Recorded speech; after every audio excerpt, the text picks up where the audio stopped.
صلوات على محمد وآل محمد. اللهم صل على محمد وآل محمد. أعوذ بالله من الشيطان الرجيم. بسم الله الرحمن الرحيم.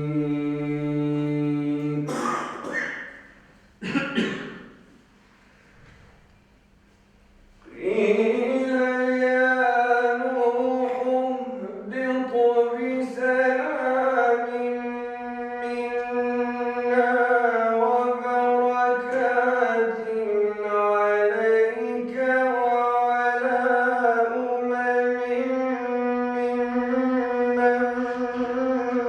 معك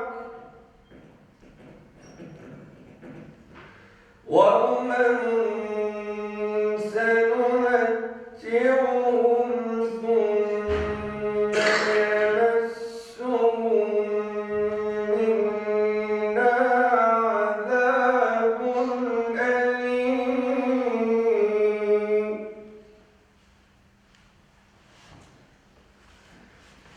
تلك من أنباء الغيب نوحيها إليك ما كنت تعلمها أنت ولا قومك من قبل هذا فاصبر إن العاقبة للمتقين.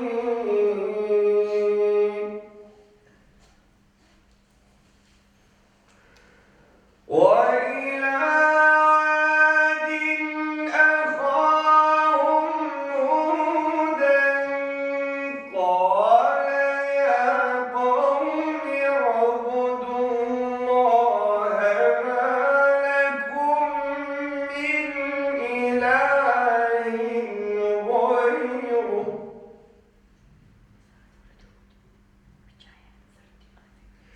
إن أنتم إلا مفترون.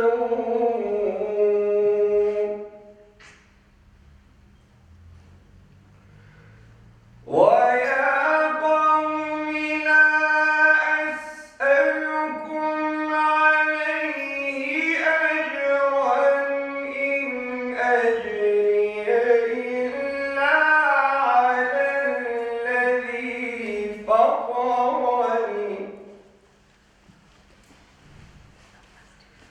أفلا تعقلون.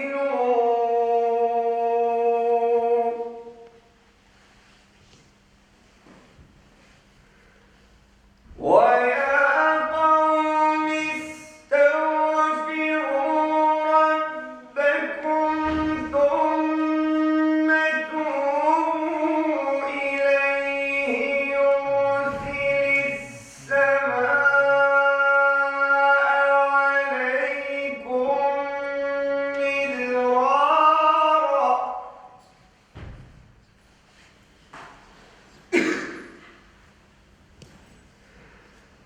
يرسل السماء عليكم مدرارا ويزدكم قوة إلى قوتكم ولا تتولوا مجرمين.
إني توكلت على الله ربي وربكم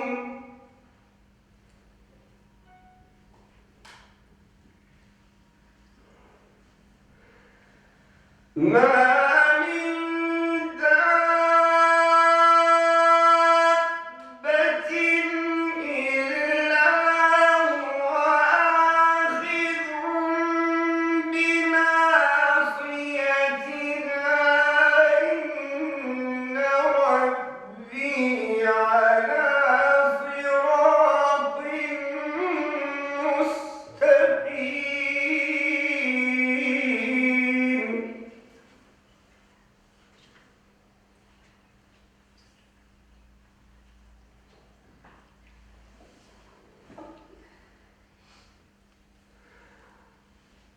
فإن تولوا فقد أبلغتكم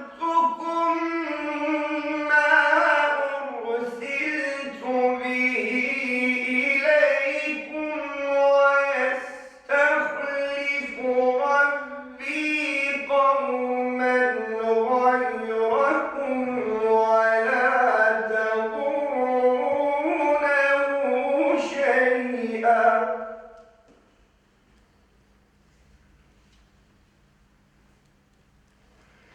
إن ربي على كل شيء حفيظ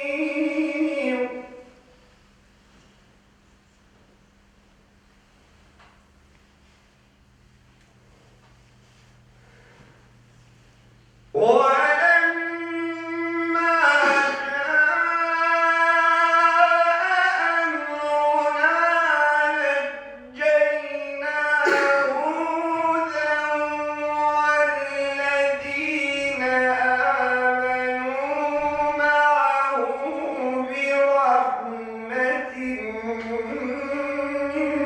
أمرنا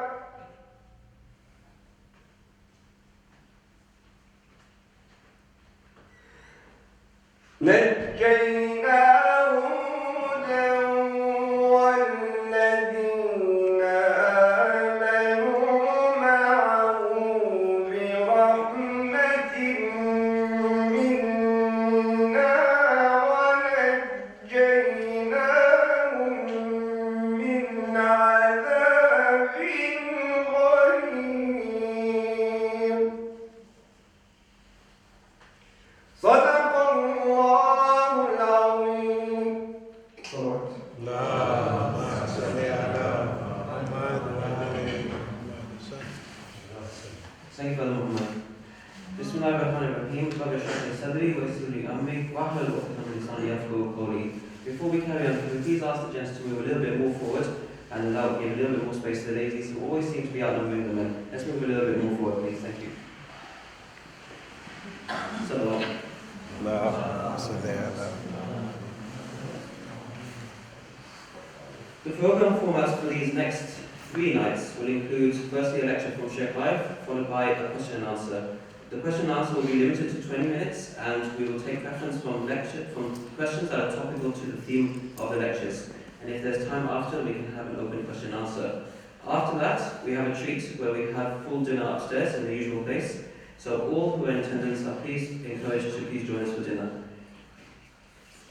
Finally, can we please welcome Shaykh Arif with a loud salawat to deliver his 3rd lecture on the topic Islam between moderation and extremism with a loud salawat ala Muhammad wa ala Muhammad.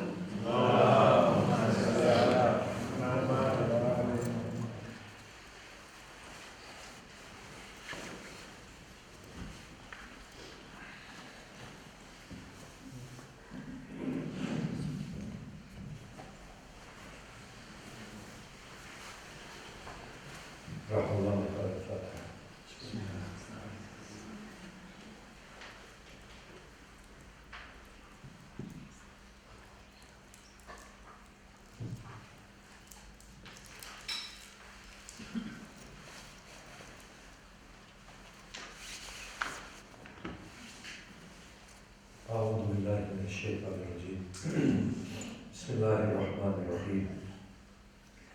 الحمد لله رب العالمين الذي هدانا لهذا وما كنا لنهتدي لولا أن هدانا الله.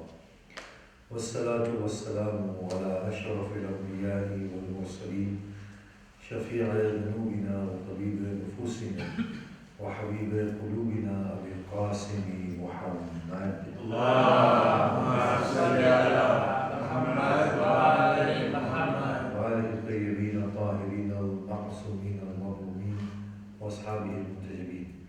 بسم الله الرحمن الرحيم. رب اشرح لي صدري ويسر لي أمري واحلل عقدة من لساني يفقهوا قولي. أما بعد، السلام عليكم جميعا ورحمة الله وبركاته. وعليكم السلام ورحمة الله. Bismillah ar-Rahman ar-Rahim. We stated yesterday that Islam has those facets in it that certain group of people interpret very literally. And that gives rise to extreme forms of actions and attitudes. And this is a problem with us within the Muslim world. We can't deny that there is a problem, and that problem is a deep-rooted problem and is a theological problem. We can't get away by sugarcoating things. We have to admit that there is something there that is not quite right or doesn't make sense.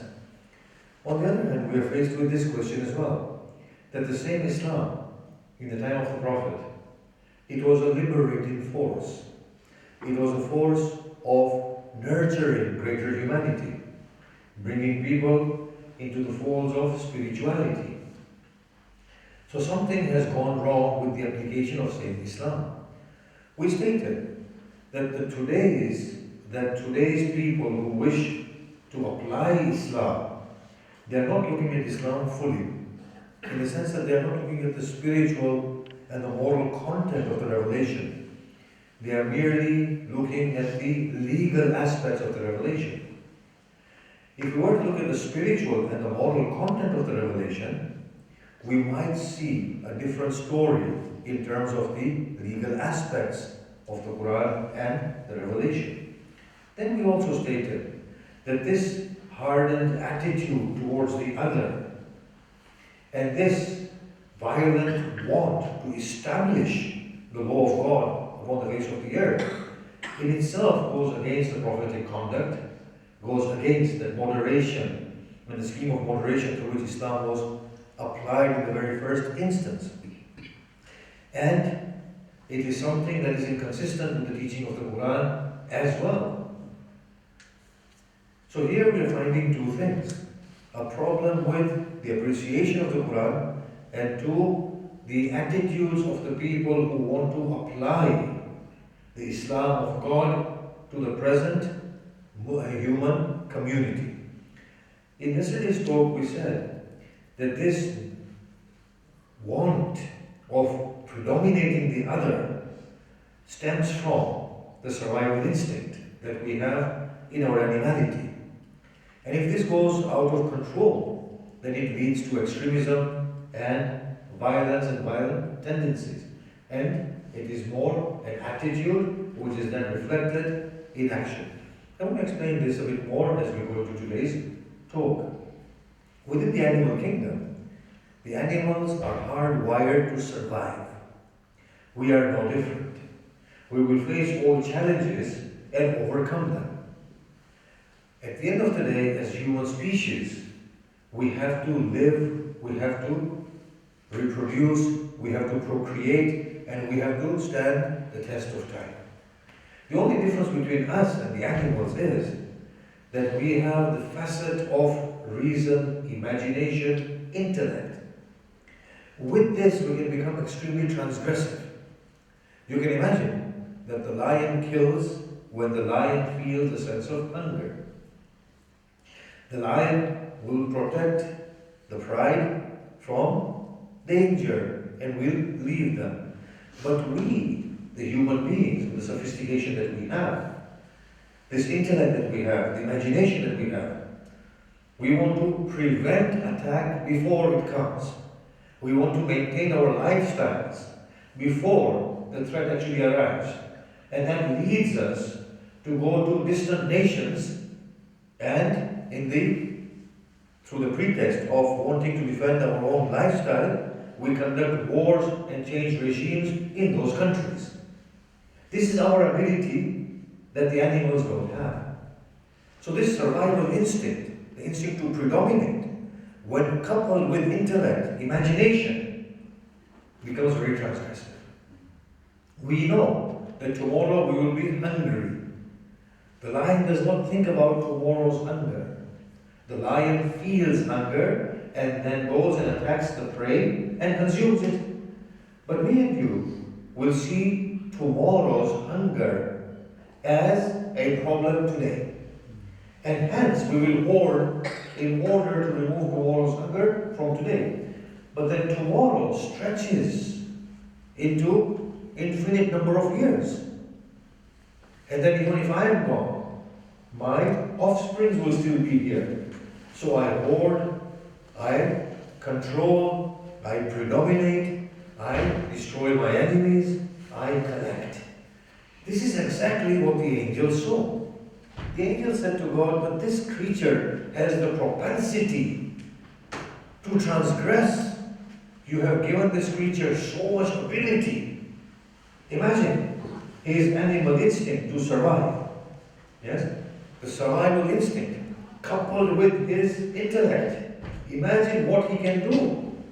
Of course, they saw other Adams before our Adam, but this was a finer product with a hyper level of intellect that others did not have. So immediately concluded that if those that went before him with an inferior level of intellect and imagination could commit such terrors and horrible crimes, imagine this one with the level of ability that he has, what he can't do. It's like giving a gun to a child. When the child does not understand and is not responsible enough to hold that gun, what can this child do? The devastation that they can unleash. This is what the angels saw. And logically they deduced that those before him with lesser aptitudes committed such great crimes. How many crimes can this one commit? Now here Allah subhanahu wa ta'ala says, I know what you know not. But then he again engages with the angels. And he says, look, at his superior level of knowledge, this one knows better than all those that went before him. There is something in him that I'm instilling, through which he will be able to adequately regulate himself. And his animal instinct, which are necessary for him to survive the test of time and the challenges that the world will bring upon him, will then be overcome by the finer substance that he has.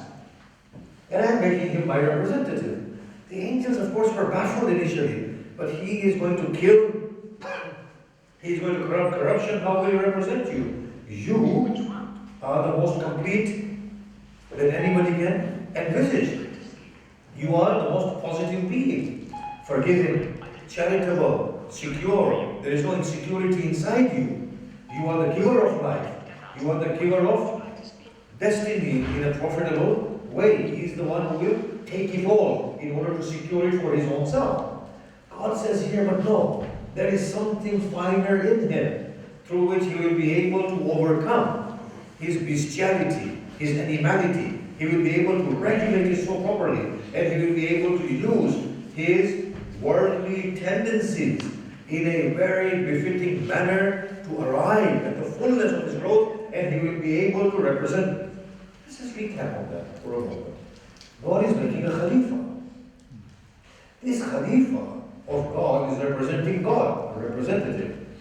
How is God to be represented? What are the features of God? He is a creator. He will create. He has that imagination. He is the giver of life. This one will give life. But the angels are saying he will take life. God is saying no. If he is my Khalifa, he will learn to give life. Okay, the angels are baffled. God is charitable, but this one will hoard through his animal instinct and insecurity. He will hoard. But God is saying, no, there is something inside him that eventually will make him charitable and give. He will cure like I cure. He will create light. He will explore every single thing that I am as I am unending, as I break every barrier and every limit. He will do all of that. Now the angels could not see this. The angels saw what was immediately there, an animal with a heightened sense of ability, with a heightened ability and imagination. And they said if he puts all of this to use, it's like a child having a gun without knowing the consequences or being responsible enough for holding that gun. He will go and shoot and kill. He will go and gather and steal. And he will see no threat in, he will see no harm in them. So God says here that, look, I know what you know not. It is necessary for me to instill him with this nature because he's going into the animal kingdom. He needs this survival instinct inside him. But from this cradle of animality shall take birth a fine human. A fine human who will represent me eventually. Now we stated 2 days ago that the Islamic teachings are normally grouped into 3 categories: spiritual, moral, and legal. In which we said the spiritual content of the teaching is the essence of the Quran. The essence. To become godlike. That also forms the eventual, what we call eschatology, where humanity needs to reach. The teachings of the Quran are prompting the growth of the human being, so that the human being becomes God-like, begins to mirror God. Then there is morality. Morality is the aspect of the Quran that teaches righteous attitude, behavior in a social context.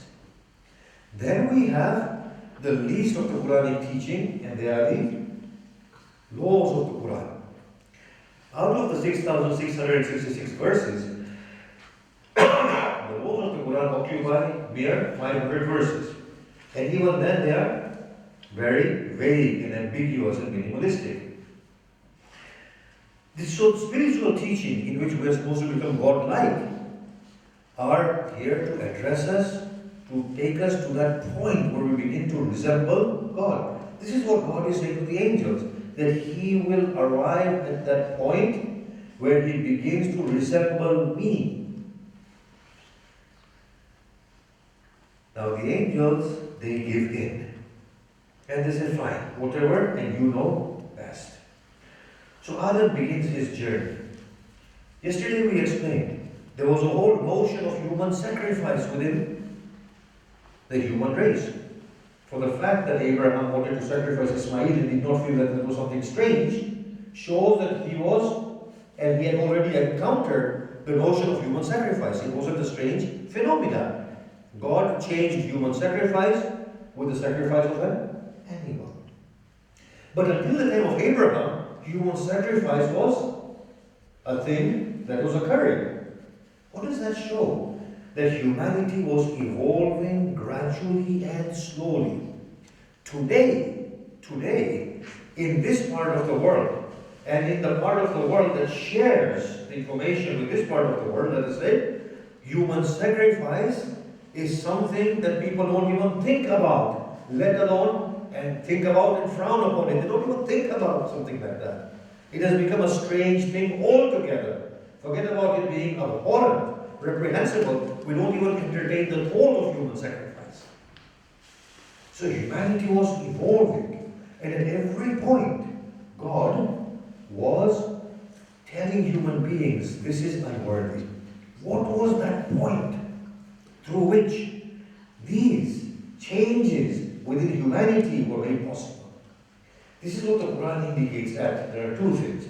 Allah says, وَنَفْسٍ وَمَا سَوَّاهَا وَأَلْهَمَهَا فُجُورَهَا وَتَقْوَاهَا. I take an oath by the one who has created the human soul and inspired it with its evil and its good. Indeed, successful is the one who purifies it, and damned is the one who impurifies it. Now, if you look at the human soul and its purity, what would be the purity of the human soul? We ask ourselves. The purity of the human soul is to purge it from the worldly tendencies and to allow it to reflect godly attributes. So as opposed to being enraged, to be calm and to forgive. As opposed to hoarding, to trust in God and to share. As opposed to killing, to forgive. As opposed to being exclusivist and saying, I am the only one who is right and my group is right, to say the truth is shared by one and all. So the purification of the soul comes in the form of overpowering what is the worldly element and letting the soul represent the godly element. The other thing that Quran says is, وَلَقَدْ كَرَّمْنَا بَنِي آدَمَ. We have indeed given mobility to the son of Adam. It's phenomenal, this notion, this sense of dignity, self-respect, nobility that the Quran is talking about. When we evolve from the cradle to the state of fully grown human beings, we will find that our sense of dignity, prestige, self-worth governs our behaviors and our attitudes. As we grow into the folds of humanity, many things that were previously fine become unacceptable. This growth may be physical, may be based on location, may be based on learning, may be evolutionary within the human track of evolution. So, for example, when we were in Africa, and I found this very strange, even though I'm from Africa myself, but I left there as a child. When I went back to Dar es Salaam, and I found that the indigenous were not allowed into the mosque to eat with the people of the mosque, I found this very, very strange. I said, in the UK, we are against apartheid. We used to fight with South Africa at that point. Apartheid was a social order in South Africa. But when I went to Dar es Salaam, when I saw the Muslims practicing this, I said, this is strange. This has nothing to do with Islam. Our sense of dignity here, and pride in human worth and human prestige, makes us frown on their attitudes and on their practices in Africa. Similarly, at a younger age, we could, at times, overeat. We would be at the table and we could stretch out our hands and take food from everywhere, overeat just the parts of food that we like. But at the grown-up stage, you would not do that. You would be mindful of your self-respect and dignity. Ibn Sina gives this example. Say, look, at the psychological pleasure, how it predominates the physical pleasures. He said, you put a noble man at a banquet table, deliberately place the food that he does not like near him, and the food that he likes away from him. He, in order to maintain his self-dignity and respect, will not stretch out his hand to the other side of the table because it is socially frowned upon. And his psychological pleasure far outweighs his physical pleasure. This sense of nobility is in itself relativistic and something that is given to evolution. Whether evolution of a child into adulthood or evolution of humanity from its cradle at the Adamic stage of Adam till now. وَلَقَدْ كَرَّمْنَا بَنِي آدَمَ. We find that human prestige, human dignity plays into the human conduct and the human outlook. We see that the scriptures, as they have come down from God, we have seen the scriptures on the basis of human dignity, human pride, human prestige, have always given a pedestal to humanity that befits them at that level of growth. So human sacrifices were abolished. You find the Torah talking about the good treatment of slaves. You find the New Testament continuing with the same treatment of the slave and the recommendation as the Old Testament did. We are finding that as human beings evolved, the revelations began to mirror their growth of dignity of humanity in the laws that the scriptures were giving. And they were making humanity more and more spiritual through that facet of dignity. The same thing has happened within humanity, as humanity at the exclusion of scriptures and religion, the creation of human rights and the United Nations Charter of Human Rights is based on what? Human qua human. Human as human are dignified being, and it is within the dignity of human being that they ought to enjoy these rights. Universally, inalienable human rights for the sake of being humans.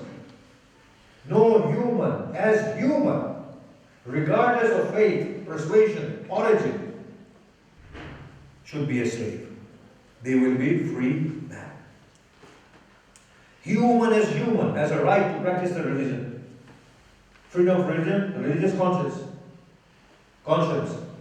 We find that the Charter of Human Rights in itself is based upon the notion of human dignity. That the human being is dignified enough for him to be given these rights. Regardless of being Christian, Muslim, Jew, theist, atheist, religious or secular. Human as human, in accordance with their dignity, enjoy these statuses.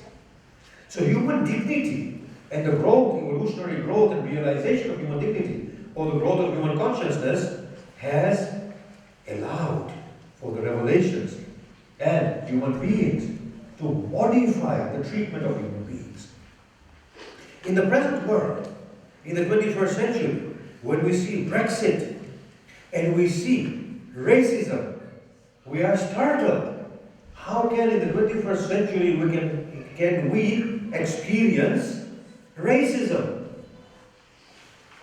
Human being is dignified enough for him to not be racist. How can we have religious prejudice? We can't, not in the 21st century.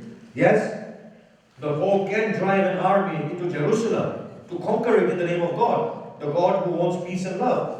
And Salahuddin, in the name of his God, can go and kill the Christians, and the Christians, in the name of their God, can kill the Muslims. This is no longer the case. We are in the 21st century.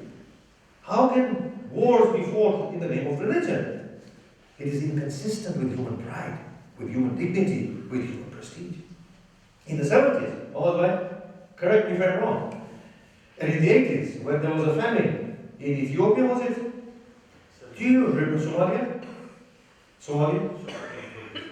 We said to our people, we need to assist them. The first question those people asked us, it was very strange for me at that time, because I wasn't accustomed to this community the way that I became later on. The first thing they asked me was, they are not Muslims. I said, really, are you even saying this? Because I didn't even understand how to then interpret that particular statement. Are they Muslims? Can we help them?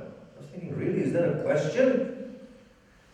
Human dignity, human concern for the other makes redundant these notions of the past because they are below the prestige of humanity, below the dignity of humanity. So come along with me slowly, gradually, as we develop this theme a bit more. So we are seeing that as we are growing, we are becoming more and more dignified creatures. Now somebody asked me yesterday that your trend of thought will leave Islam without any deterrent. I ask myself, does a dignified man need a deterrent? Isn't self-worth and dignity in itself the greatest factor that prompts people towards goodness and righteousness? Does a noble man need the threat of a whip for them to be righteous? A noble man does not need the whip or a slap. It is only a person who is childlike that needs his wrist to be slapped. A noble man does not need to be told that speak the truth. A noble man has no choice but to speak the truth. A noble man is not greedy. A noble man is not angry. A noble man is not somebody that holds resentment and hatred towards another. These are the traits of childlike, beast-like creatures. So now, I want to address one thing before we go into what I wanted to say today. If you look at the issue of abortion, just because a child cannot claim a right, a potential human cannot claim a right for themselves, does not mean that they don't have a right. Can you see that? Even a crawling baby cannot claim a right. It is human nobility, dignity, prestige that will give the rights. So today's debate, that the right of the mother to miscarry the child. We say, no, your nobility, your prestige, your dignity would not allow you to waste another creature in the way that you're wasting. Animal rights. It's human prestige and dignity that does not allow us to farm animals in such a brutal way in order to consume them. Even though those animals, it is argued, that have no right, we will give them the right. Do you see this? The problem of Islamic extremism is the problem of humanity at large. Of course, I'm addressing Islamic extremism per se. We define it as extreme behavior towards the others, attitude towards the others, ordained scripturally or by an ideology.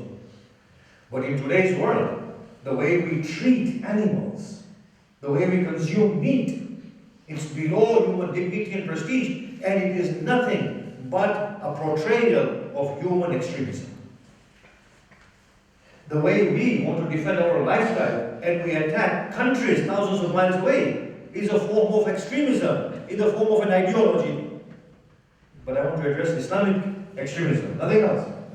And I'm just saying, the subject is there. It's within the human nature. The only thing that can counter it is this sense of prestige, human dignity, as Allah is saying to the angels, I know what you know not. Eventually, him and his progeny will arrive at a pedestal where they begin to mirror me beautifully. The rights of land today, the Amazonian jungles, the way we are tearing them up. Those people, when they cut off those forests, the whole world is going to die. But it's not their fault, it's our fault, the consumer, the unethical consumer. It is our fault. For the 60 years, 70, 80 years of our life, we are killing this beautiful mother of ours. I honestly, in the depths of night, begin to cry, because this world is a mother of mine. She is the truest mother I've had. She has given me every single thing that she had. Her air to breathe, her water to drink, her plants to eat, her gravity to pin me to this earth. She has given me everything. She's not spared anything for herself. And I'm starving her to death like this. Through my greed. We cut the forests. Why? Because we want furniture. They have to cut it. Or we want some other types of plants. So they'll cut the forest and they'll plant it for me. This human greed is a form of human extremism. This animality inside me, which I couple with my imagination and intellect, and I want to hoard and multiply. Can you see this? Human dignity, human prestige does not allow for these actions, not especially not in the 21st century. How can we kill this earth of ours? Look at the amount of bombs we are dropping. Look at that. Look at what we're doing. Honestly, something has gone wrong with humanity at large.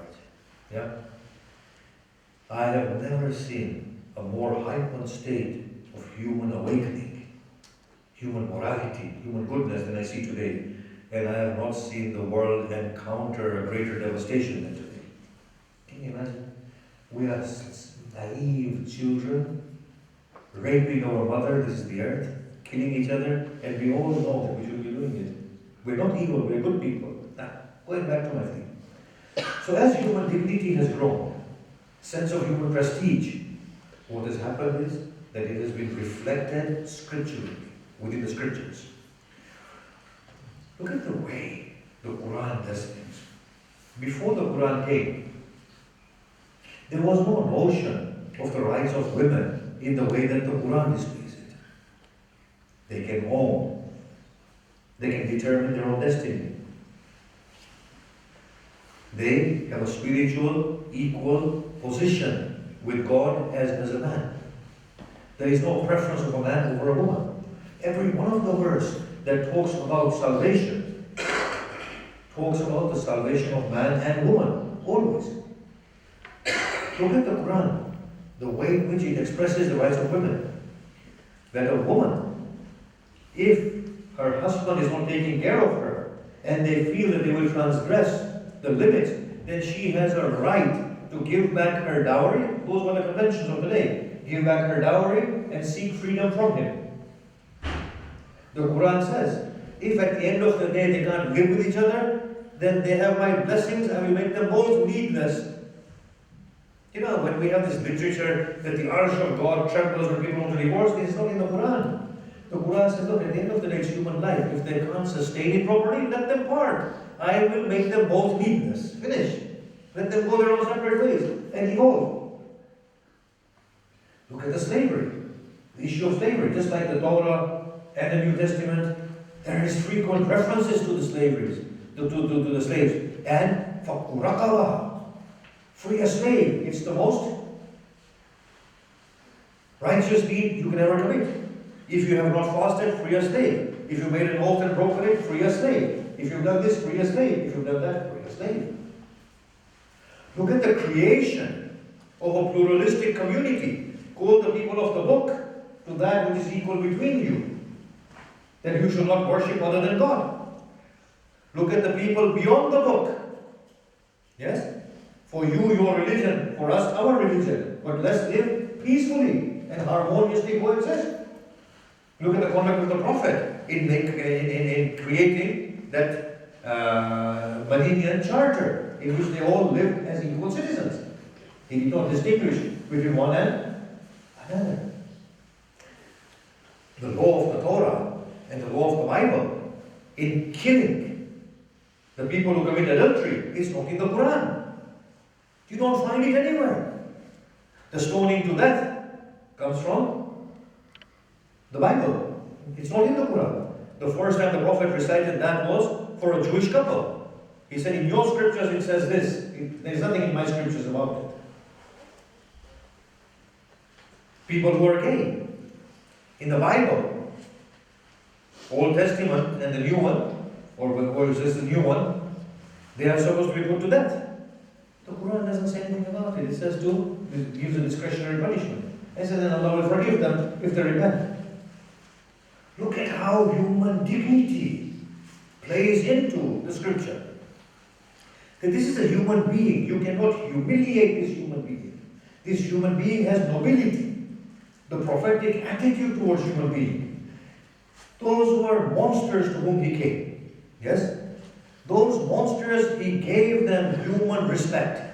And by giving them human respect, he brought them to a prestigious position where these people now frown their former actions. Whereas formerly, if one man's horse preceded another man's horse in drinking water, they would have endless vendettas. Now, these very barbarians who have become Muslims have been spiritually transformed and have acquired a sense of dignity and prestige. If one man is thirsty, he says, no, quench that other person's thirst first. He is more thirsty than I. He brought this sense of human prestige. The whole of the law system in Islam was based on the tug, for the child-like, for the animal-like. It wasn't meant for the noble man. It wasn't meant for the dignified and the prestigious man. And that's why you had so many occasions in which people would go to the Prophet and say, look, I confess my sin. Punishment. The Prophet said, there's no need for you to confess. Allah will forgive you. Go away. It's between you and your God. Look at the spiritual literature in which you beseech God and we say, oh God, do not humiliate me on the day of judgment by exposing me to your creatures. Be mindful of my dignity. Do not humiliate me. Because humiliation for a dignified person is the greatest form of torment. So the growth of human sense of human dignity, prestige, is the eventual eschatology. Becoming God-like. And that modifies the whole system. Isa came and he endorsed the law of the Old Testament. Muhammad Rasulullah came and he eased the whole law. He said the law of the Moses' law and Isa's law is all fine and valid. But in my Sharia, I'm lessening it all. And he said to them, you follow your own law system, I will follow mine. It was in accordance with this sense of human prestige. Unlike the Jewish attitude of the Gentile, we don't find this in Islam. The Quran says, you, the Jews, the Christians, the Sabians, you are all in paradise. If you believe in God in the last day and you do righteous deeds, Allah will give you all salvation and all pride. In fact, He went beyond. He said, "O man and woman, all human beings, I've created you of a man and a woman, made you into tribes and nations, so that you may begin to realize through mutual interaction that the best among you is the one who is most God conscious, most God centered, most godly." So we see this, that human tendency to transgress is inbuilt within us as a part of our animality, as the worldly substance that we have to come with of necessity. It is that survival instinct. This can go terribly wrong, if coupled with our imagination and our intellect. But once we grow in intellect, understands the worth of human prestige and dignity, then it sees the worldly side as unbefitting. It sees it below its prestige, and it comes above it. Today, and of course I've gone beyond my time, so I'll stop soon. Today when we see there are many good humanitarians, phenomenal humanitarians, they are not religious people. If they are motivated by Christian love and charity, it's understandable, or Buddhist. But these people are not even people who belong to any faith. They are phenomenal human beings. So charitable, so kind, so righteous. This is because that sense of righteousness and dignity has evolved inside them. And this will modify the other facets of the teachings of God. Now, final word for today is this. The spiritual content, the moral content. The spiritual content is to do with eschatology, how we need to become godlike. The moral content is how we interact with each other at a societal level. As far as the legal content is concerned, we find what? That has always been fluctuating and changing. From Abraham till Muhammad, it's been changing. Yes? Every time, in line with human dignity and human prestige, the legal aspect has been lightened. The draconian aspect has been removed. The merciless aspect has been removed. It was a very relativistic thing. In the time of Prophet Muhammad, the truth was acknowledged from Muslim and non-Muslim. Punishments were lessened. Anything that humiliated the human being was taken away. Exposing the human being was frowned upon. Punishing them to the extent that their dignity is no longer with them was taken away. I ask a single question. From the time of the Blessed Prophet Muhammad till now, has humanity not moved on to greater heights of realization of human prestige and dignity? The answer is obviously.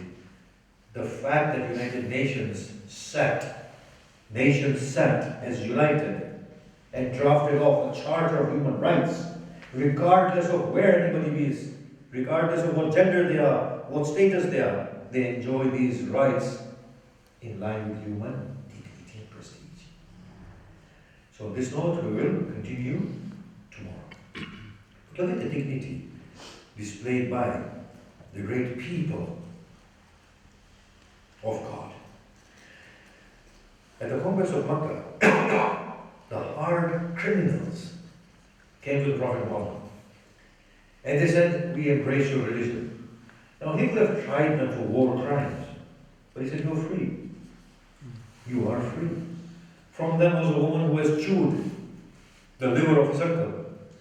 From them there is one who has killed so many innocent people. From them are people who have buried their daughters. He said, if you are repenting now, and you are seeing the worth of human existence, then you are forgiven in the way of God. We have another incident that when, in the aftermath of Karbala, there were uprising against the order of Bani Umayyah. There was an uprising in Medina. And in these uprisings, the people who had previously worked for Bani Umayyah were being sought out and being put to death or being chastised. A person came and sought refuge from the son of Imam Hussain, Ali ibn Hussain, Imam Zainul Abidin. Now this Imam Zainul Abidin has witnessed the whole of the event of Karbala. He has witnessed the brutal murder and beheading of his father, brothers, and uncles. And he has seen their heads being lifted on the ends of spears and has accompanied them. His back has incurred whips. He has been tormented and chastised to a level unexplainable. And the narration is that whenever he would see an animal being taken to the slaughter, he would weep excessively and said, if you have to slaughter him, give it water first. And then he would say, my father was slaughtered upon a burning thirst. This man seeks refuge inside his house and he allows him. After a few days, he takes leave. And he says, Ali, it is as if you have not recognized me. He said, I recognized you. You are the one who has slain my brother. You are the one who put my brother to death. He said, then why? Why did you give me refuge inside your house? He said, you are my guest. And my sense of dignity and human prestige does not allow me to allow any harm to come upon my guest. Allah la'anatu al-qawmi al-zalimin, wa saya'lamu alladhina dhalamu wa yuqbalu minhum. Shaykh said Surah Al-Fatiha before the Shahadi.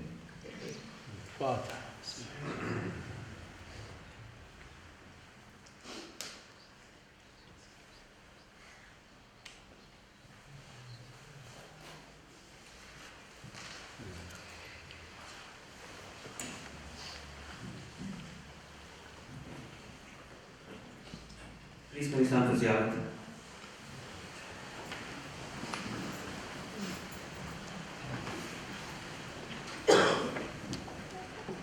Peace be upon you, Prophet of Allah. Peace be upon you, Messenger of Allah. Peace be upon you, Commander of the Faithful. Peace be upon you, truthful or the pure, Fatima the Zahra. Peace be upon you, the Mother of the Faithful, Khadijatul Kubra. Peace be upon you, the chosen, Imam al-Hasan al-Mujtaba. Peace be upon you, the Martyr of Karbala, Imam Hussain al-Shaheed. Peace be upon you, the 9 descendants of Imam Hussain, the pride of the worshippers, Imam Ali Zain al-Abidin, the splitter of knowledge, Imam Muhammad al-Baqir, the truthful, Imam Jafar al-Sadiq, the forbearing, Imam Musa al-Qadhim, the pleased, Imam Ali al-Rida, the generous, Imam Muhammad al-Jawad, the guide, Imam Ali al-Hadi, the incarcerated, Imam Hassan al-Askari. Our salams to you, O proof of Allah on His earth, Imam al-Mahdi. Our salams to you, O ultimate link of Allah with creation. May the peace and blessings of Allah be on you, Lord. Salams. اللهم صل على محمد وآل محمد.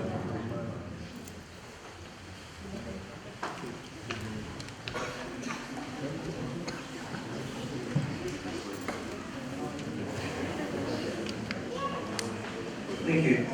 Tonight's majlis is being sponsored for the benefits of the following departed souls: Ismail Hashim Batra, Abdullah Muladina, Mulu Hashim Damani, Kareem Qasim, Muhammad Ali Abdullah, Teja family, Bawani family, Jafar family, Rajab Ali Muladina, Haji Lalat, Kamali Sayani, Muhammad Sheikh Mumin Zadeh, Abdullah Muhammad, and all Mahumeen for those present in today's audience. Al-Fatiha.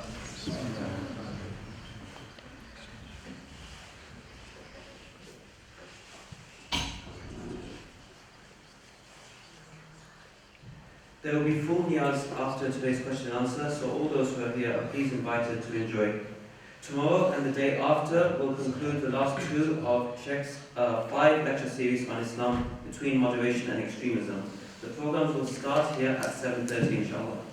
Final message from Al-Mahdi.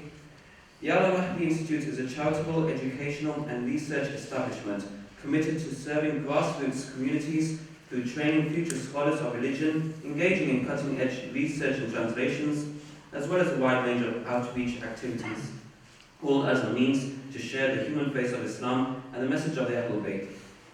As a grassroots-funded organisation, you are kindly requested to donate to the Institute in whatever capacity you can, and this will allow the Institute to continue its activities.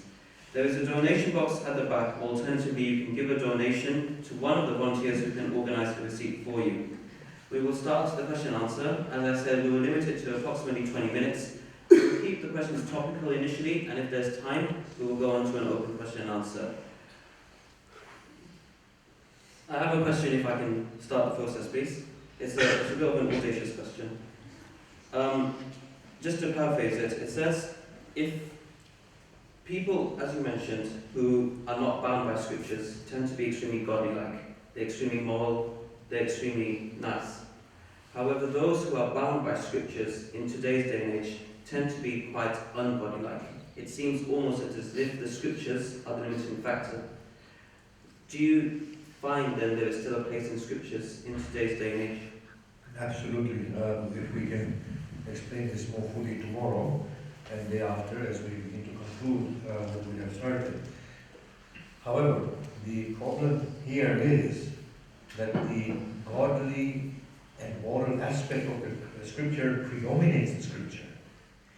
Out of the 6,666 verses, 500 belong to the law of the Quran, in which only 10 odd talk about the attitude towards the other and punishment. So out of the 500 verses, only 10 odd talk about punishment, or 15 odd, and attitude towards the others. The other are just pure laws of how to do wudu and hajj and so on and so forth. So scriptures in terms of the 6,100 odd verses, or 6,500 verses, is spiritual and it's moral. And when I read James from the Bible, and honestly, if I were to give a sermon reading those paragraphs from James, you would say that I'm talking from the Quran or some of our spiritual literature. So the scriptures are very much in place in order and can assist us towards becoming God-like. And the beauty of the scriptures is that it actually directs us in a very precise manner towards what it means to be God-like, which otherwise would be a very difficult word to understand. Thank you. Are there any questions on today's topic and the previous two topics? Yeah.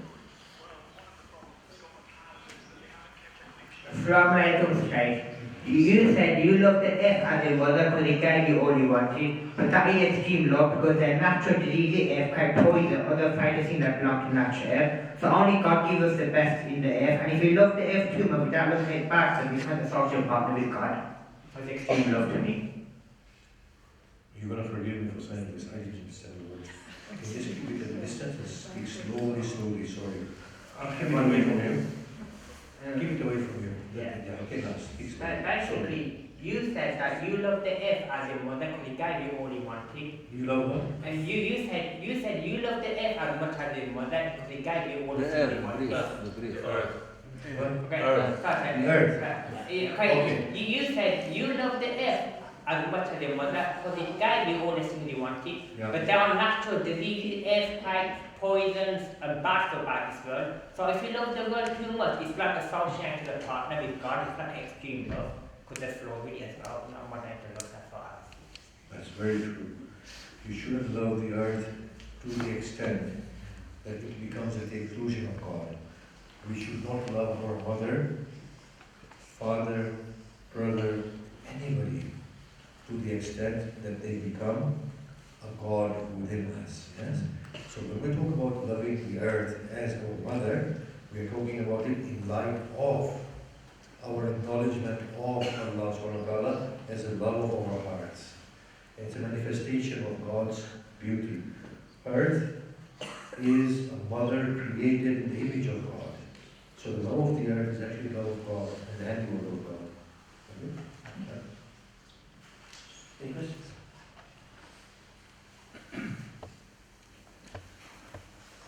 اللهم صل على محمد وعلى محمد. بسم الله الرحمن الرحيم. I'm sorry I was late and probably I missed something, but I would like just to make two comments if I may. The first one, I'm not sure whether it is wise to single out the Islamic extremism as against humanity. I feel that any extremism, regardless of its origin and of its foundation, is against humanity. And the second comment, I think it is the issue of the development of human rights and the United Nations charters and so on and so forth has not come actually from vacuum, but it has accumulated all the humanity experience throughout the history. And in particular, I would like to mention 2 points. The contribution of Islam cannot be denied by anyone. The Prophet ﷺ has said that إِنَّمَا بُعِثْتُ لِأُتَمِّمَ مَكَارِمَ الْأَخْلَاقِ. I have been sent to complete the moral of humanity. And the other thing is the great contribution of Imam Ali alayhi salam. People are two types. They are either you are brothers and sisters in religion, or they are your brothers and sisters in humanity. So if you take this into consideration, then this contribution cannot be denied, and therefore the United Nations has not just created the human charter from vacuum. Thank you very much. So first and foremost, yes, you did come late, so you did miss. And I said every form of defense of our lifestyle and bombing countries abroad is extreme. No. Cutting the forests of Amazon is an extreme act. Yes, they are killing the earth. So I describe all of them as extremism, forms of extremism. I spoke for the facets of extremism in Christianity and Judaism. But my topic is Islam and extremism. And so I have to narrow it down, but I'll be giving examples. 2, human rights charter are biblical. Yes? They are just phrased in a secular language. So when the nation sat, it wasn't in a vacuum, it was through the biblical teachings of Isa. Yes? Because majority of the people who sat down were people who were not acquainted with the Quran. But the fact is that the spiritual content of the Bible, as we will explain tomorrow, and of every scripture in Quran is one and the same. The spiritual content is the essence of God's word. Yes? None of these revelations are eternal. The eternal facet in this revelation are the spiritual content and morality, which is relatively non-contextual. The only thing that is temporal, totally and can fluctuate is the legalities of the scriptures. So yes, the United Nations Charter is not through a vacuum. It is through the biblical teachings of Isa, through the teachings of Musa, through the human, beautiful teachings of Ibrahim, and through the teachings of Prophet Muhammad ﷺ, who is the one who champions the cause of human rights. I explained yesterday or 2 days ago that Moses remained silent at the lack of human rights of women. Isa salamullah also remained silent. The Prophet Muhammad spoke about women's rights and women abuse. Yes? In a meaningful way. Of course, the Jewish prophets, Israelite prophets, spoke about freeing the slaves. Isa salamullah also talked about the good treatment of slaves, but in a very forceful way. Muhammad Rasulullah talked of the rights of slaves and human beings and the rights of the other. Yes? And tomorrow we will talk about the fact that the Prophet Muhammad initiated the whole discourse of human rights without concluding it. That has been the problem, that the Muslims feel that it's already been concluded. He only came to initiate the process within the context of 1,400 years ago. The context has changed.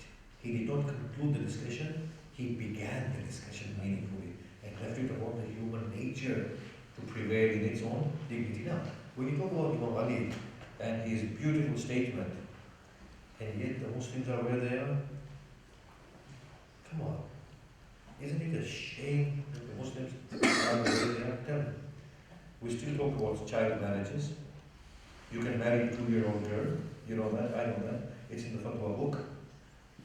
We still proclaim that women can't get divorced. They have to just stay there until somebody benevolently comes and overrules the consent of a husband, even though she's civilly divorced. We the law that we are practicing is inconsistent with human rights. Yes? And we know this intuitively it's wrong. Okay? So I'm going to discuss that tomorrow. So those beautiful statements of the Prophet Muhammad and Ali ibn Abi Talib is not there. It's not existent within the Muslim community. This is what I'm trying to say. You know, with the refugees, I agree. The problem was created by and large through external influence within Syria. Yes? The Syrian crisis, humanitarian crisis. You know what's kind of, we know for a fact that external nations have created this problem. Those poor people are suffering. What to say that Bashar al-Assad is good? Yes? The others are any good? They are all violators of human rights. All of them. The external nations and the internal people, they are all violators of human rights. When they come here, we say they're coming into our country, but we don't say we created the problem in the first place. Look at our humanity. It's gone.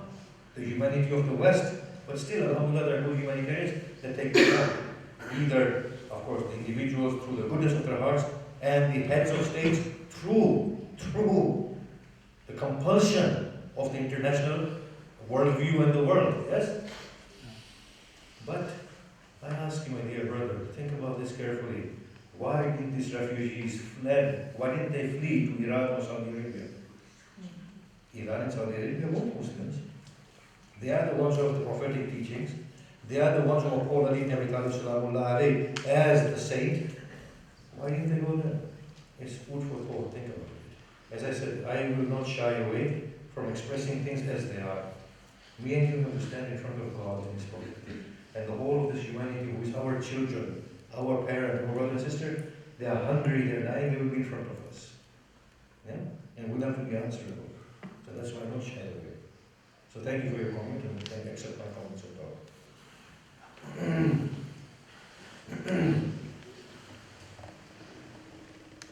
Thank you so much for the enlightening talk. Just wanted to have your thoughts as you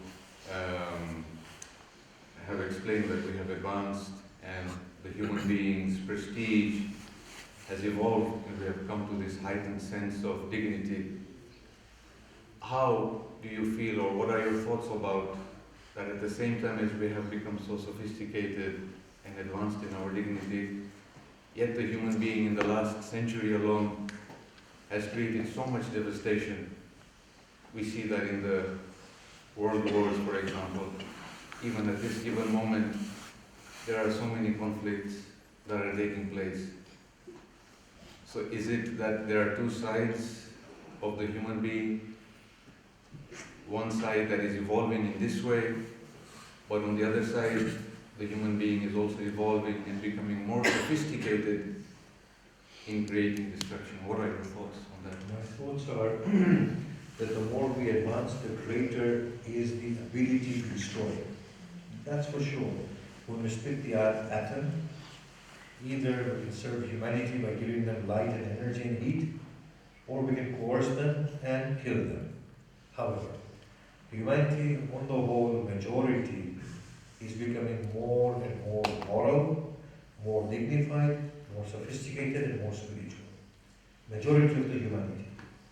The fact that we can go in any setting and talk about the rights of the other and everybody will accept shows that intellectually at least they have arrived at a pedestal of morality that they did not enjoy previously. If you were to go to the Christians some centuries ago and say woman is an equal of man, they would say no, woman is evil. Yes, as ordained, and as some of their, obviously, many thinkers had understood that woman was halfway between man and animal, and she was the root of all evil, and because of her, Adam came out of paradise. Today, no one will say this. Whereas the Crusaders justified killing of the Muslims in the name of Christ, today they would not be able to do this. When the Muslims justify the ISIS killing of others and taking Yazidi as slaves, the rest of the Muslim world cannot justify that. The fact that humanity cannot justify crimes against the other shows that it is more moral. Two, the fact that we are more charitable regardless of who is suffering. When the earthquake happened in Bam in Iran, Majority of the people who are non-Muslims, they contributed. When the tsunami came, Saudi Arabia didn't really dig into its pocket. It was the non-Muslim West who gave the majority of the donation. When the Palestinians were being oppressed by the Zionist onslaught, the Israeli onslaught, it wasn't the Muslims who raised the voice of concern, it was the good humanitarians who are not Muslims. So, world is becoming more and more morally aware. My own analysis has always been that unfortunately it's the head of states, the heads of states and the heads of religion who have hijacked the minds of good people and who have driven them to this destruction. And it's about time that humanity at large begins to awaken and say, actually, no.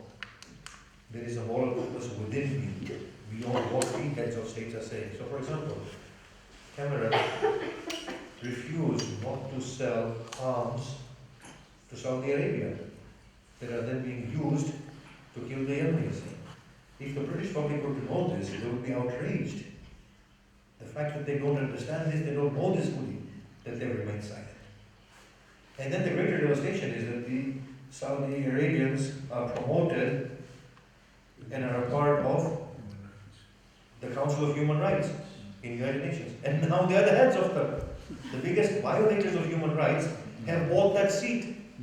And all of our heads of states have given it because they're all people who are lacking morally. But human beings, if they were to know, they would not accept it.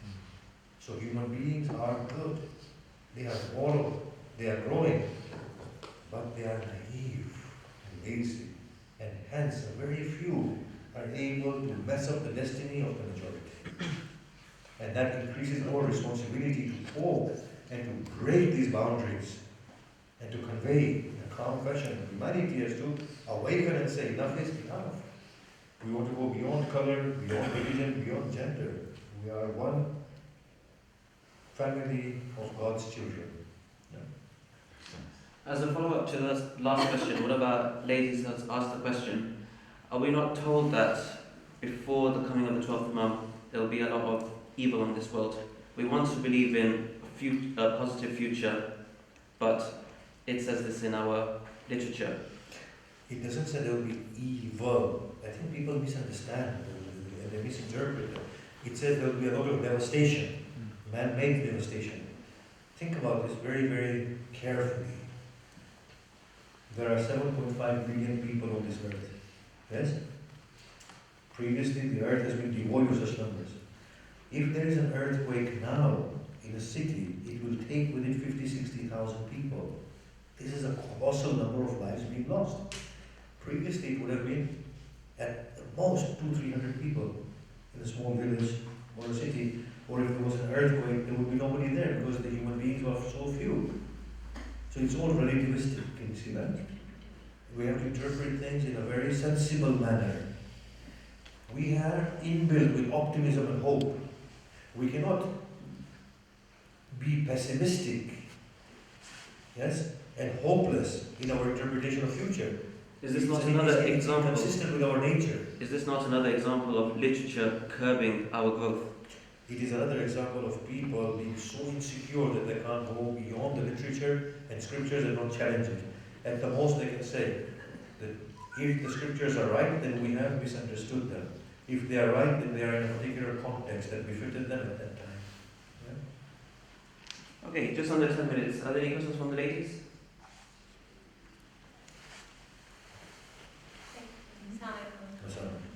My question is really a thought. I'm going to try and keep it as brief as possible, so please bear with me, and then maybe you can tell me if it makes sense. It's with regards to when you spoke about, and Shoaib spoke about, non-religious people being wonderful people, for example. So I've had this thought for a while about how if we consider Adam and Hawa to be the first human beings, then essentially the first thing they did was do something wrong, was sin. And then their children, essentially, one of the first things they did was something wrong. And to me, I thought, is this a message from God telling us that it is innate in us to do wrong? Because we always say that, you know, it's our environment or what we perceive from outside and from people that makes us do bad things. So, you know, we try and control our external environment. But when I think about, for example, Adam and Hawa alayhi salam, they didn't have anything to compare to or anyone, and they still did something wrong. There was no concept of disobedience. They were the first people to do it. So essentially, it seems like it was an innate part of them. And so then God made scripture in order to, the test then was that, okay, this is an innate part of you, and I'm going to make this guidance for you, and I'm going to give you intelligence so that you can then put two and two together and say, okay, this is what is part of me, but I have this guide to fight it and to fix it. Having said that, then, we've obviously concluded that there are people who have no religious background at all, and you know, they are not religious in themselves or have that background, and yet they have managed to fight this innate part of them and turn out to be some of the most wonderful people that have existed. So, in that sense, are they then more intelligent if they've managed to figure this out and beat that without having to use scripture? Have they not met the test, or have they not passed the test without actually needing scripture or God in their life? So and you know, Shoaib's obviously been saying, is it not the limiting factor for us then? If we are trying to gain all the answers from that without using, it's a bit hard for me to try and explain what I'm saying, but I hope you're getting I think it. I've understood this. Should I talk now? Yeah. Okay. In the case of Cain and Abel, there were no scriptural guidances. But Cain understood intuitively what he was doing was wrong. However, for the first time he was experiencing jealousy, rage, and he knew what he was doing was wrong. And he nonetheless struck his brother and killed him without any corruptive influence. It's something innate. He did not know how to handle all those things, yes? But he knew it was wrong. And Allah says, وَنَفْسٍ وَمَا سَوَّاهَا فَأَلْهَمَهَا فُجُورَهَا وَتَقْوَاهَا. And the soul and the one who has inspired it, it's good and evil. Intuitively we know. And many animals might also know intuitively that certain forms of actions or transgression by other animals are not right. Yes, the Prophet said, all these animals that quarrel will be brought in front of God. And God will test them, God will bring them to account for that, because they have that level of consciousness that this is wrong. Now, it was a favor of God that in the collective capacity, He revealed the scripture that reminded us of the essence, our nobility, our state of spirituality, what it is. And then He put a law system in which it became difficult for us to get out of control and out of hand. But the law system was only momentary. It wasn't the final word. The final thing is spirituality, morality. The law system is just a vehicle to get us there. So eventually and inevitably, as we evolve, yes, we will not need the law system to keep us under check and balance. And that's why the literature pertaining to eschatology, when the 12th Imam comes with the Messiah, the literature says he won't come to make you pray and fast and do Hajj and whatever the Muslims do and whatever the Christians do, whatever the Jews do. You guys will have arrived at a point in your existence that you will already be doing that anyway. You will just come to drive your intellect to their completion. Yes? So the law part of it, yes, will be something that loses its force as human beings grow. You don't have to tell me at this age, pray Salah, or else I will cane you. You don't have to. I'm going to pray Salah because I love God. Can you see that?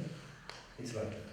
So a person who does not follow the scripture can be a good, moral human being because of the inner godliness. Now, when people say I don't believe in God, they're actually believing in God. They're only choosing not to believe in a God that doesn't make sense to them. That does not mean that they've rejected God outright. They have only rejected the God of a person who subscribes to God and whose definition of God does not make sense to them. That's it. But a person who is prophet-like, saintly people, their growth, spiritual growth, is very directed.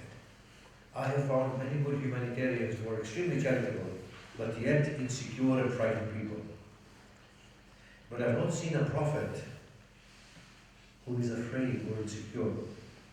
They are charitable and full of confidence and trust in God. So that's possibly the only difference between a moral person and spiritually moral person.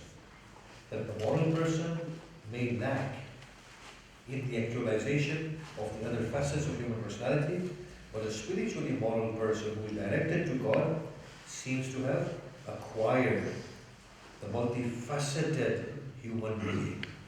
Confident, reliant on God, spiritual, charitable, forgiving. Yes? Any final questions? Maybe one from the ladies? Any ladies? I'm not going to make a joke about that.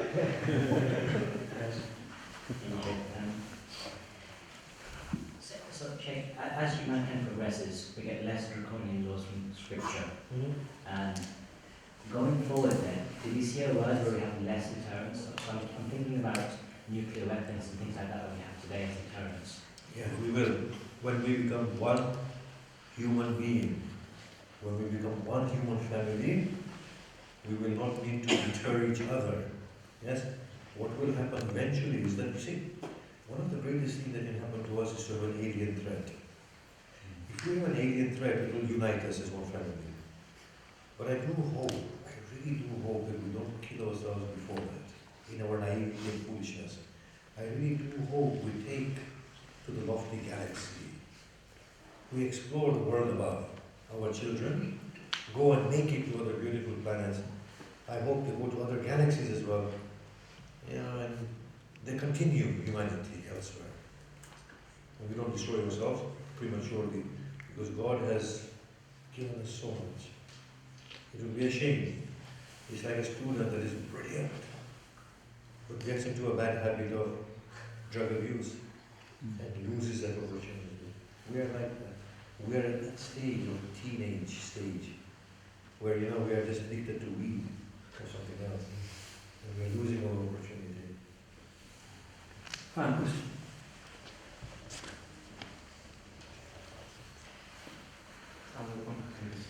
Do we respond to people who say that the idea that humanity and human dignity is advancing over time?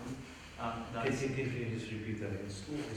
How do we respond to the statement that people may argue that your statement about human morality advancing, human dignity improving over time is less due to a true improvement in morality or dignity and more due to external factors?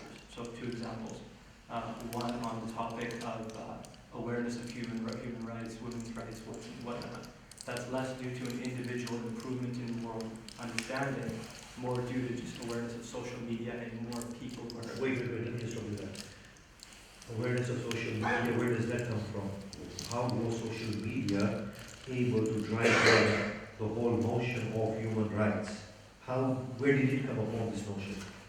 Inevitably, if you look at it, no matter where you go, it will come to the existential roots that human beings are existentially evolving. External influence is what? Inevitably a human influence. Is it or is it not? So you have to root it back into humanity, no matter how you look at it. Thank you. Okay.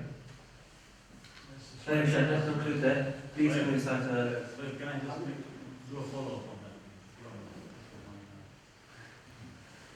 Again, Sure. Just go 1 second, please. I can hear a familiar voice somewhere. I know. The echo in this place. It's loud. I will go forward, man. I can't understand anything of it. Following on from what the person is saying, my impression of history was that because of the lack of rights in an industrialized world, there was an absolute necessity for trade union movements, for women to have the suffragette movement and so on. Because women were born to death and so forth. So those rights came about in the Western world because of a particular situation. It wasn't any consciousness, any development or any evolution in human spiritual movement.